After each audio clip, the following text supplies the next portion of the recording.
Welcome to the first video in a new series where we'll explore the idea that AI is, in fact, the Antichrist. I don't claim to be an AI insider or a prophet sent from God, so I want to make clear that in this series we present a hypothesis for consideration, not dogmatic teaching or anything more profound. In each successive installment, we will explore the parallels between biblical end-time prophecies and modern technology. This series will go in depth to examine the characteristics of the Antichrist and how they map onto the visions that tech leaders have for artificial intelligence. If you like this kind of content and want to see more, make sure to subscribe to watch new installments as we publish them. As we delve into this topic, I imagine the most common criticism will be that AI cannot be the Antichrist because the Antichrist quite clearly is a man in the flesh. It's easy to see why someone would make this argument. The Antichrist is called a man of lawlessness in 2 Thessalonians, who takes his seat in the temple of God. The mark of the beast is described as the mark of his name. Daniel referred to the Antichrist as a king and says, his power shall be mighty, and he shall destroy many, pointing to an individual man. However, in several places in the Bible, the Antichrist is also referred to in the plural. John wrote, many Antichrists have come, and the Antichrist is anyone who denies the Father and the Son. John also refers to the spirit of the Antichrist, framing the Antichrist as a spiritual movement in opposition to Christ as opposed to an individual. In the book of Daniel, he refers to the Antichrist as a beast that represents a global empire. Also in Daniel, a little horn rising from a 10-horned beast is interpreted as the Antichrist. Finally, in Revelation 13, the Antichrist is described as a beast arising from the sea with 7 heads and 10 horns. It has the body of the leopard, the feet of a bear, and the mouth of a lion. So just who or what is the Antichrist? Is it a person or persons? Is it an empire or system? Is it a beast with 7 heads?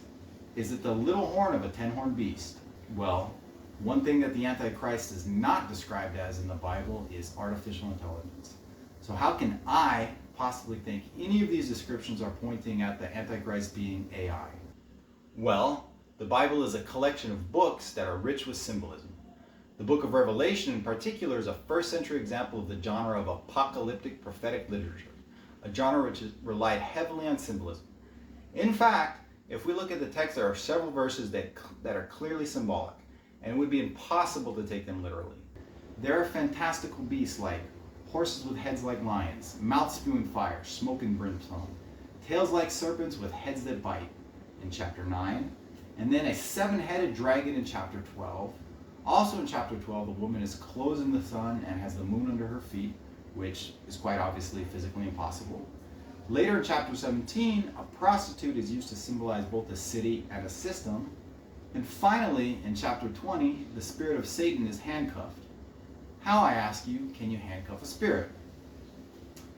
Further, in the book of Daniel, where the Antichrist is first described, a statue made out of multiple materials is used to symbolize successive ancient kingdoms, as are several wild predatory animals. So clearly, considering the genre, the context, and the textual clues, we don't have to interpret the descriptions of the Antichrist literally. That said, we also can't play fast and loose with the text. We can't invent any interpretation of the symbols that we want just to fit our narrative. So we'll go with the consensus here. Many scholars across interpretive traditions see the Antichrist as both a man and the embodiment or the culmination of a broader anti-Christian system or power. Hold on, wait up.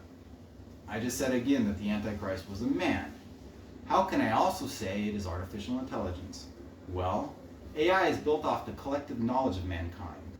In fact, Ray Kurzweil, a futurist who has laid out the roadmap for the development of AI since the early days, once said, our technology, our machines, is part of our humanity. We created them to extend ourselves. He further went on to theorize that once our technology can understand complex human behavior, that we will accept it as human. And this is already starting to happen. The question of whether or not AI can become conscious has gone mainstream, with publications like the New York Times and the New Yorker pondering this exact question. Millions of people have already formed romantic bonds with their AI chatbots, so clearly they see their AI as some extension of humanity. Further, we are increasingly putting a face on our AI. When Elon Musk rolled out AI companions for Grok, he rolled them out with human avatars.